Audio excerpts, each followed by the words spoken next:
tema da minha mensagem hoje é rejeitando a Deus. Acompanhe comigo aí, por favor, Lucas, capítulo 14, versículo 15.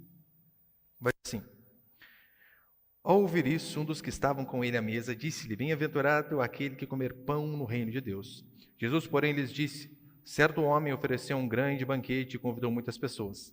Na hora do banquete, mandou seu servo dizer aos convidados: Vinde, pois está tudo preparado. Mas todos eles começaram a dar desculpas. Disse-lhe o primeiro: Comprei um terreno, preciso ir vê-lo, peço-te que me dispenses. Verso 19. O outro disse: Comprei 5 juntas de bois e vou testá-las, peço que me dispenses. Ainda outro disse: Casei-me, portanto não posso ir. O servo voltou e contou tudo ao seu senhor. Então, indignado, o dono da casa disse ao servo: Sai depressa para as ruas e becos da cidade, e traz aqui os pobres, os aleijados, os cegos, os mancos. Mais tarde, disse o servo ao senhor: Foi feito como ordenaste, e ainda restam lugares. Verso 23. E o senhor respondeu ao servo: Sai pelos caminhos e atalhos e obriga-os a entrar, para que a minha casa se encha. Pois eu vos digo que nenhum dos homens que foram convidados provará do meu banquete. Até aí tá bom, olha para cá. Não sei se os irmãos se lembram, na última mensagem sobre Lucas, falava também a respeito de um banquete ao qual Jesus Cristo foi convidado. Então Jesus Cristo ele estava ali e ele começou a perceber que diante daqueles homens havia uma certa disputa sobre quem sentaria num lugar de honra. Havia uma disputa ali por pessoas quererem aparecer mais que as outras, e Jesus os corrige. Depois ele ainda diz sobre a importância de, quando fizermos alguma coisa, fazermos sem esperar retribuição de outras pessoas. E ele usa o mesmo exemplo do banquete. Olha, quando vocês derem um banquete, convidem os pobres, aqueles que não podem te retribuir, pois assim a sua recompensa vai vir apenas de Deus. E mostrando para mim e para você que, é claro, tudo aquilo que nós fazemos para Deus, para as pessoas, para os irmãos, nós devemos fazer com a mão direita e que essa esquerda esqueça. Devemos fazer pelo simples fato de fazer o que é certo. Não fazer querendo receber algo em troca. E isso vale em todas as áreas da nossa vida. Fazemos porque é certo, porque o Senhor assim ordenou e ponto. Se houver recompensa, bem. Se não houver, sem problema. Se assim fizermos, a possibilidade de ficarmos chateados quando alguém não retribui aquilo que nós fizemos vai ser mínima. Porque você fez e não estava esperando. Agora, muitos infelizmente fazem das boas obras, e que eu digo não só em relação às pessoas, às vezes pais criam filhos assim. Eles criam filhos, eles fazem as coisas como se as pessoas fossem bumerangue, Você joga, mas à espera que dê a volta e volte para você. Então é por isso que nós vemos muitas vezes pessoas frustradas, e nós não podemos ficar assim. E olha no versículo 14, como ele começa dizendo, versículo 15, Ao ouvir isso, um dos que estavam à mesa com ele disse, ao ouvir o quê? Essa ilustração, essa parábola sobre o banquete, sobre fazer sem esperar receber algo em troca. E é interessante, entrando propriamente aqui no texto que nós lemos, há um certo embate de comentaristas aqui, dizendo o seguinte: olha, essa parábola nós devemos aplicá-la de forma literal. Outros dizem, não de forma literal, isso aqui é alegórico, como tantas as outras parábolas. E então fica aquilo lá, olha, isso aqui a gente aplica de forma literal ou a gente aplica de forma mais figurada mesmo, como Jesus disse? Mas antes de pensarmos a respeito disso, há uma pergunta que é de suma importância. Na verdade, é muito mais importante do que saber se é figurado ou se é alegórico ou se é de verdade, Há uma pergunta muito mais importante, e a pergunta é: alô, tá cortando muito aí ou não? Bastante? Ah, não, deixa assim, o outro também tá cortando, tem que mandar arrumar esse negócio. Deixa aí. Vê aí, Miguel. Oi? Se parar muito aí, você avisa, Miguel. Tá dando para ouvir, gente, ou tá ruim? Tá dando para ouvir? Amém. Os DJ da igreja aqui implica com tudo, Olha para cá. Não, eles estão certos. O mais importante que eu e você devemos fazer é nos perguntarmos diante dessa parábola: qual foi a minha resposta diante deste convite que foi feito a mim? Sim, porque este convite foi feito a todos nós. Este convite para participar das bodas, para participar do encontro com o Senhor, do banquete com Deus, para participarmos do banquete da salvação. Este convite foi feito a todos nós. Você deve se perguntar, qual foi a minha resposta em relação a isso? E quando eu digo, qual foi a minha resposta? Eu estou dizendo o seguinte, que muitos pensam assim, não, a minha resposta foi sim. Por quê? Porque um dia eu estava num culto evangelístico, e de repente, quando acabou a pregação, o pastor disse assim, você que quer aceitar a Jesus Cristo, saia do seu lugar, venha aqui à sua frente. E então eu fiz uma oração de entrega da minha vida e aceitei. Uma que a gente não vê esse paralelo na Escritura, né? Venha e aceite a Jesus Cristo. Ele que tem que nos aceitar. Mas o que prova se nós aceitamos de fato ou não o convite e respondemos de forma correta, você deve se avaliar conforme é o seu estilo de vida, porque isso prova. Você deve se perguntar, como eu comecei a viver depois que eu ouvi o Evangelho? É de fato de modo digno, como a Escritura diz que estes convidados devem viver? Será? A minha vida, o que eu falo, como eu me comporto, como eu me visto, como eu trato as pessoas, isso tem a ver com um cristão genuíno, com um cristão verdadeiro, porque é isso que vai determinar. E com base nisso eu quero passar alguns princípios aqui, né? Põe ali o primeiro, por favor, Miguel. É claro, a centralidade da parábola é em relação à salvação, óbvio, né? Mas há inúmeros ensinamentos aqui que nós podemos tirar muito proveito. A primeira coisa que nós vemos é o convite, no versículo 16. Jesus, porém, lhes disse, certo homem ofereceu um grande banquete, convidou muitas pessoas. Sabe o que é interessante perceber? Que quando o convite foi feito, todas as pessoas aceitaram. Todas. Você pode dizer assim, pastor, mas calma aí, não é isso que o texto diz. As pessoas começaram aqui a dar desculpas. Não, todas as pessoas aceitaram. Por quê? Havia ali o costume judaico, esse convite... Alô, ora, eu não sei porque esse e o outro também está cortando. Aguenta aí, Miguel. O convite era feito em duas etapas. Em que sentido? Primeiro se convidava, e então havia um tempo de preparação, até que se preparasse o banquete, se preparasse a ceia, e depois o mensageiro ia de novo dizendo, olha, está pronto, podem vir. Era assim que funcionava. Porque é assim que funciona, né? Às vezes eles não tinham WhatsApp dizendo, ó, tal dia vai ter um banquete. Não, eles avisavam e depois avisavam de novo. E nós vemos um paralelo, por exemplo, no livro de Esther. Põe ele, por favor, Esther. Esther, capítulo 5, versículo 8, olha o que o texto vai dizer. Aqui Esther, indo ao rei, né? Se o rei quiser ser bondoso comigo, e se for do agrado do rei atender a minha petição e cumprir o meu desejo, que o rei e Amã venham amanhã ao banquete que eu vou preparar-lhes. Ou seja, rei, vou fazer um banquete. O senhor vem? Ele disse, vou. Mas o banquete não era naquele dia, era no outro dia. E ainda mais por conta de banquetes grandes, às vezes de um dia para o outro não era suficiente, né? Era necessário alguns dias para se preparar. Então, a princípio, todos aqueles homens, todas aquelas pessoas aceitaram o convite. O problema foi na confirmação do convite. Foi no dia de realmente ir. A recusa veio depois. O que é pior. Traduzindo para hoje é mais ou menos o seguinte. Você vai dar um banquete na sua casa. Você vai casar. Vai fazer um aniversário bem grande, chique, com buffet, um casamento com buffet. E de repente você convida as pessoas dizendo, ó, fulano, tal dia é o meu casamento, é o meu aniversário. Eu preciso que você confirme a sua presença. Você vai e você diz assim, vou. E então aquela pessoa aluga a mesa, contando com a sua presença. Aluga a cadeira, contando com a sua presença. Compra as coisas que precisa para a cozinheira preparar ali a janta, o almoço, seja lá o que for, esperando que você vá. Aluga a toalha de mesa, faz todos os preparativos, porque você disse que vai, então ela faz assim. Aí então, depois que está tudo preparado, depois que ela guardou o seu lugar, gastou dinheiro alugando as coisas, preparou o banquete, contando que você ia, você de repente diz, puxa, não vai dar mais. Esse aqui é o sentido do texto. E veja, a parábola, como eu disse, é em relação à salvação, mas nós vemos princípios aqui que nós, como cristãos, não podemos negligenciar de forma nenhuma.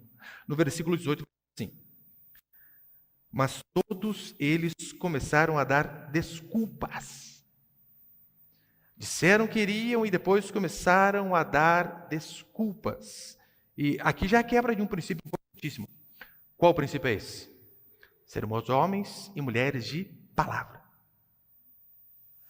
Se falarmos assim, fulano, eu vou à sua casa. Diz que sim, cumpra, vá. Ah, mas depois eu vi que não devia ter falado, que eu iria. Você não deu a palavra? Vá. Talvez os mais novos aqui não vão saber mesmo, né? Mas os mais antigos aqui talvez devem lembrar. Antigamente havia uma forma de se dar a palavra. E não precisava de confirmar convite, assinar nada. Alguém já ouviu falar aqui de confirmar as coisas com um fio do bigode? Pergunta lá para o seu avô se você tem ainda. Antes era assim. Não havia rubrica, assinatura para confirmar um convite, nada. Simplesmente um convite era feito ou alguma coisa era colocada ali diante da pessoa e a pessoa dizia assim, eu farei.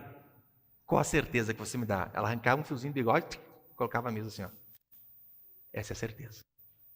Porque a palavra do homem valia muito. Se a pessoa arrancava o fiozinho de bigode e punha ali, é por isso que as fotos antigas você usavam tudo bigodudo, né? Para poder mostrar, tem palavra aqui. Tinha um tio meu que ele tinha uns problemas de cabeça, mas uma coisa ele sempre falava: bigode é sinal de respeito. Respeito. E antigamente assim era. Ali então era uma forma de garantir que a sua palavra, a palavra que foi empenhada, sem assinatura, sem contrato, sem nada, seria cumprida. E qual que é o paralelo que nós vemos na Escritura? Mateus 5,37. Seja o seu sim, sim, o seu não, não. O que passar disso vem do maligno. O que seria isso? Seja o seu sim, sim, seu não, não. Você disse sim que faria, você deve também cumprir com sim. Prometeu, faz. Você disse que não faria determinada coisa. Você disse que não faria, então não faça. Filho, conta para mim a verdade, você não vai apanhar. Daí o moleque conta, você fica louco da vida.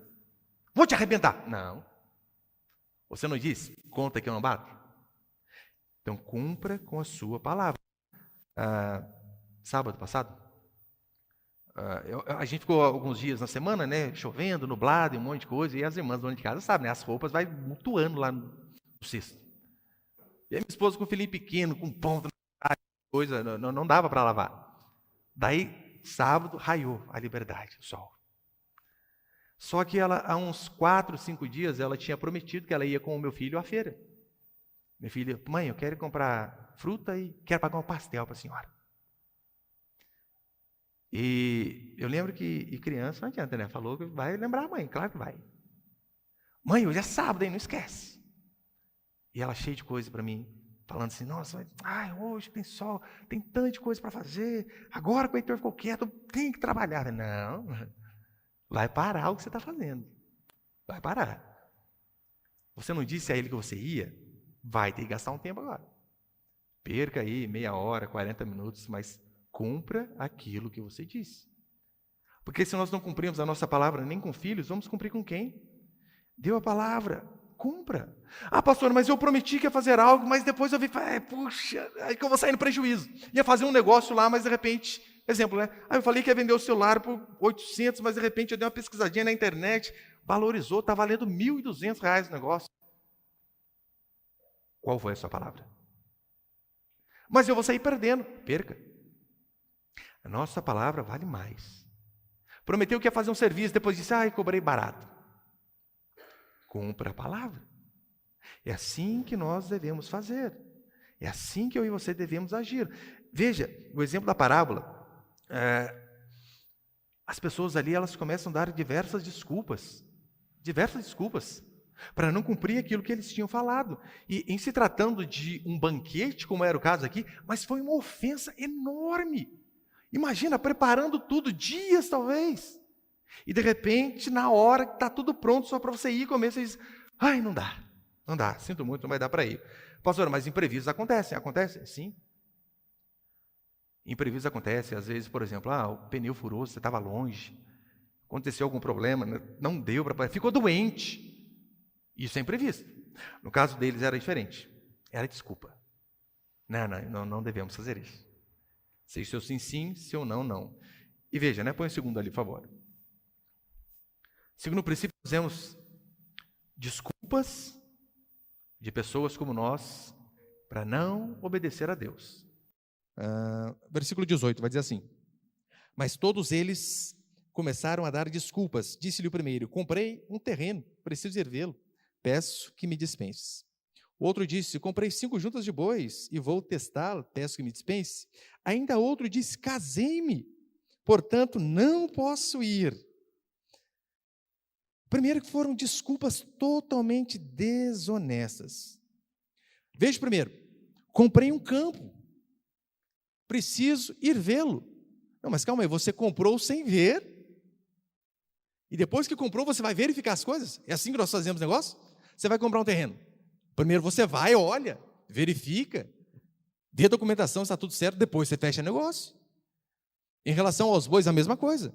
Olha, eu comprei aqui umas juntas de boi, eu preciso ir testá-las, ainda que de fato ele precisava ir lá verificar, mas isso precisava ser justamente no dia do banquete, no momento do banquete, com tantos dias para se fazer isso, já que havia comprado mesmo de fato.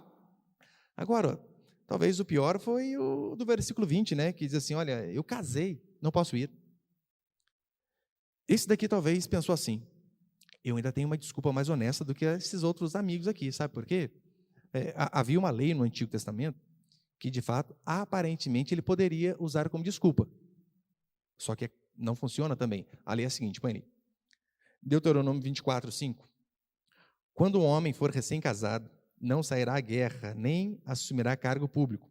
Ficará livre em casa durante 1 ano inteiro, para se alegrar com a mulher com a qual se casou. Glória a Deus. Imagina, gente, essa lei aqui. O homem casava, ele ficava sem ir à guerra durante 1 ano. 1 ano ficando em casa para se alegrar com a mulher. Dá para ficar alegre 1 ano, gente. Só que a lei não o dispensava do contato social. Não tinha nada a ver isso que ele falou. Não disse que ele tinha que ficar 1 ano recluso, quarentena com a mulher dentro de casa. Não. Era apenas 1 ano não indo para a guerra. Para quê? Para se alegrar com a esposa e para fazer a esposa alegre também. E convenhamos, que é uma forma de se fazer a esposa mais feliz que levando a esposa um banquete para comer, irmãs. É bênção, né? E de graça ainda, não ia pagar. Isso aqui que é vida. Vou te levar para comer. Gente, você sabe que a comida é de graça, o sabor fica até melhor, só de você saber.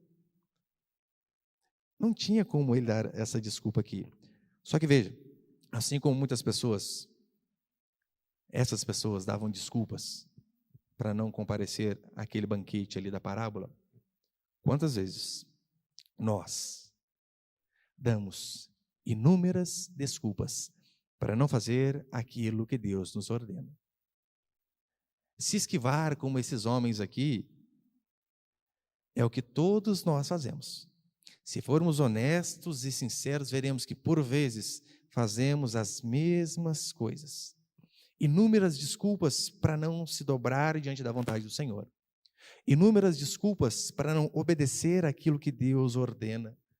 Para não ter um compromisso de fato com Deus. Daí fica aquele negócio, né? Pega firme, não pega firme, pega firme, não pega firme. Porque vive dando desculpa. Porque as coisas com Deus, o compromisso tem que ser sério.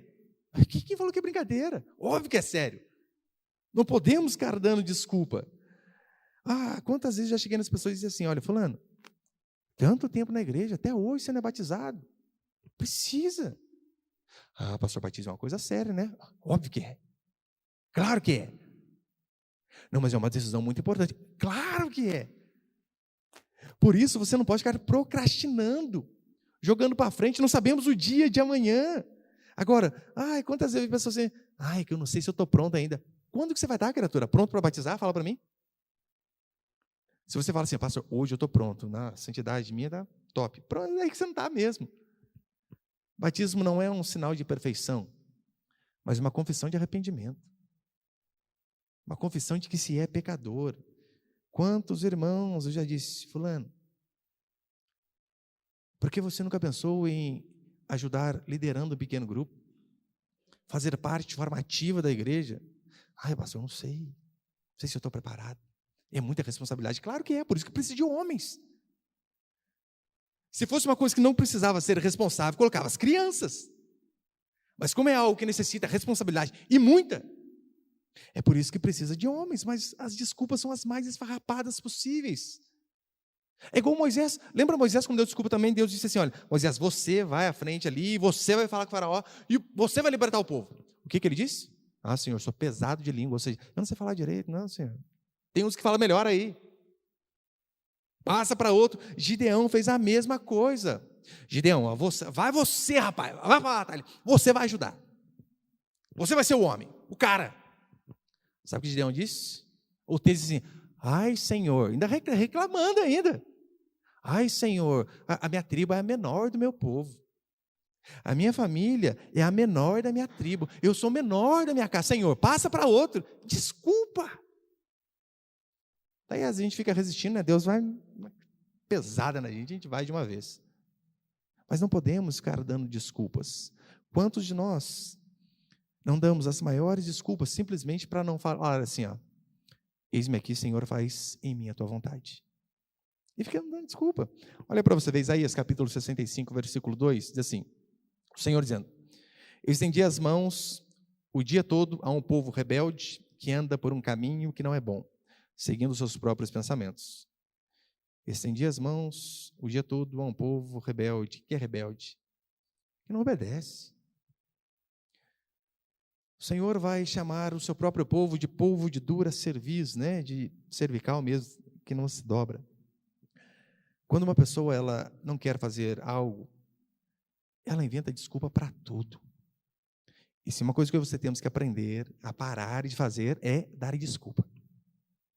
Tem um provérbio árabe que diz assim, quem quer fazer alguma coisa arruma um meio, quem não quer arruma desculpa. Se você quer fazer uma coisa, você vai dar um jeito. Só que o problema é que por vezes não quero.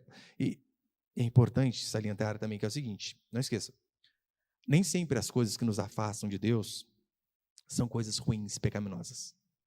Porque eu sei que você pode pensar assim, olha pastor, realmente às vezes o viciado, ele dá desculpa para não ir à igreja, o imoral, o idólatra. Mas você percebeu que o texto aqui não fala de nada pecaminoso em si? Não diz que eram coisas pecaminosas que aquelas pessoas estavam usando como desculpa para servir a Deus, para não servir a Deus. Não, eram coisas lícitas. Comprar terreno, comprar um campo, nada contra. Investimento em bois, ou qualquer coisa que você queira hoje. Algo lícito. Casamento, que é algo mais fantástico que casamento. Mas mesmo assim, essas pessoas usaram coisas legítimas como desculpas para não buscar a Deus. Assim acontecia também na época de Noé. Jesus vai citar isso. Ele cita o exemplo de Noé. Olha, na época de Noé, Noé veio fazendo assim, olha, arrependam-se dos seus pecados. Deus vai exercer juízo, vai vir o dilúvio, arrependam-se. Diz a Escritura que o povo não ouviu. Então o próprio Jesus Cristo cita, olha, assim como na época de Noé, o povo casava-se, dava-se em casamento, comia, bebia, quando de repente veio o dilúvio. Ou seja, fazendo coisas lícitas, não deram ouvidos na voz de Deus. Então eu e você temos que nos analisar, olha, será que eu não estou usando desculpas corretas para não obedecer a Deus? E terceiro e último, põe aí, por favor. Terceiro, o castigo. Versículo 21, acompanha comigo, por favor. O servo voltou e contou tudo ao seu senhor. Então, indignado, guarde essa palavra, indignado, o dono da casa disse ao seu servo, sai depressa para as ruas e becos da cidade e traz aqui os pobres, os aleijados, os cegos, os mancos. Mais tarde disse o servo, Senhor, feito como ordenaste, ainda restam lugares. E o Senhor respondeu ao servo, sai pelos caminhos e atalhos e obriga-os a entrar, para que a minha casa se encha. Pois eu vos digo que nenhum dos homens que foram convidados provará do banquete. Veja, aquele senhor, ele fica irado, indignado, primeiro com a falta de compromisso daquelas pessoas, que deram a palavra e não fizeram. E então o que ele diz? Eles não querem? Traga os pobres, os aleijados, os cegos, os mancos. Tragam os párias da sociedade. Era isso que ele estava dizendo. Você sabe, né? A parábola ela é uma extensão do evangelho, óbvio. É uma extensão do evangelho mostrando que o evangelho, ele alcança a todos. Inclusive aqueles que vivem à margem da sociedade. Os piores tipos de pecadores. Sim, o evangelho alcança a todos, sem exceção. E ele vai dizer, olha, como aqueles primeiros não deram ouvidos, Jesus vai àqueles que esses homens mesmo achavam que eram indignos. Porque assim, os judeus eles tinham um certo ranço por cegos, por mancos, por aleijados, pessoas que não conseguiam cumprir os rituais de purificação. E Jesus diz o seguinte: não, vai neles. Como eles não quiseram, vai justamente nesses daí, né? Vai pelas ruas e becos, em algumas versões está assim, né? Caminhos e atalhos. E para mostrar mesmo, né? Vá aos gentios, assim como estava profetizado no Antigo Testamento. Vá aquele povo que não era meu povo, pode ir a eles. E sabe o que é mais interessante dessa parábola? Sabe quem eram esses que vivem à margem da sociedade? Sabe quem eram esses? Os cegos, os coxos. Sabe quem eram esses que eram totalmente indignos? Nós. Esses éramos nós. Nós vemos Paulo dizendo isso em Romanos 11. Olha, nós éramos um povo que não era povo de Deus. E então, por causa da transgressão do povo ao qual Deus veio, Deus vem e deu oportunidade a mim e a você. Portanto, se Jesus não vai aos convidados e os coloca no banquete, meu irmão, ninguém conseguiria entrar nesse banquete. Hernán Dias Lopes, para encerrar, diz assim: todos aqueles que andavam pelos caminhos e atalhos são obrigados a entrar no banquete, não pelo instrumento da força, mas pela persuasão irresistível da graça. Eu e você hoje nós temos, mais uma vez, a oportunidade de ouvir a Cristo. É isso que você faz quando você sai de sua casa e vem cultuar ao Senhor. É isso que você faz quando você lê a Escritura. Mais uma vez, você está ouvindo a palavra de Deus, ouvindo o próprio Deus falar com você. E o que acontecerá comigo, com você, se por vezes, ouvindo e mesmo assim rejeitamos? No versículo 24 ele explica, né? Fechei, mas olha aí, 24. Acompanha comigo, por favor. Só um instante. Lucas 15, 24. Pois eu vos digo que nenhum dos homens que foram convidados provará do meu banquete. Vocês tiveram oportunidade, não deram valor? Não vão experimentar. A grande lição dessa parábola é: aceite o convite gracioso de Deus que está diante de você hoje. Hoje. Hoje você tem a oportunidade, pois a rejeição da graça de Deus implica, com toda certeza, na execução do juízo divino sobre nossas vidas. Como assim? Teve inúmeras oportunidades e não aproveitou, o Senhor nos julgará. E você sabe, oportunidades perdidas, por vezes, não são recuperadas. Não. Temos que aproveitar enquanto há oportunidade. Porque uma vez que essas oportunidades findam, meu irmão, não há o que fazer. Um exemplo, você vê Lázaro, o exemplo dele, do homem rico, onde aquele homem dizendo: molha pelo menos aqui, ó, a ponta da minha língua. O que ele ouve? Não. Você teve oportunidades em vida, não deu ouvidos. Portanto, agora, quem está desse lado não passa para aí, nem quem está aí passa para cá. E então, aquele homem rico, perdido, tem um lapso de arrependimento, mas aí já era tarde, e diz assim: Senhor, então, manda Lázaro de volta, pelo menos para falar aos meus parentes. Você lembra o que a Escritura diz? Não. Eles têm a lei e os profetas. O que ele estava dizendo? Eles têm isso aqui, ó. Eles têm a lei e os profetas.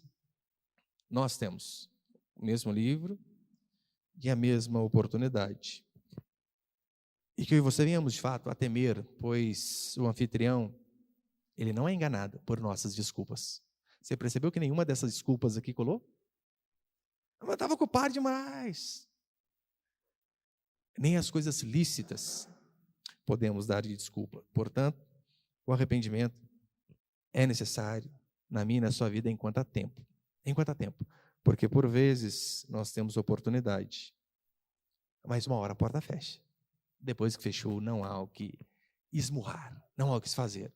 Mas que Deus possa dar graça a mim e a você, diante deste convite. E eu amo porque o convite, né? O convite parte de Deus. O banquete é Deus quem faz. Tudo é o Senhor que prepara, para que nós venhamos apenas desfrutar e que nós não façamos desfeita para esse convite. Amém, meus queridos?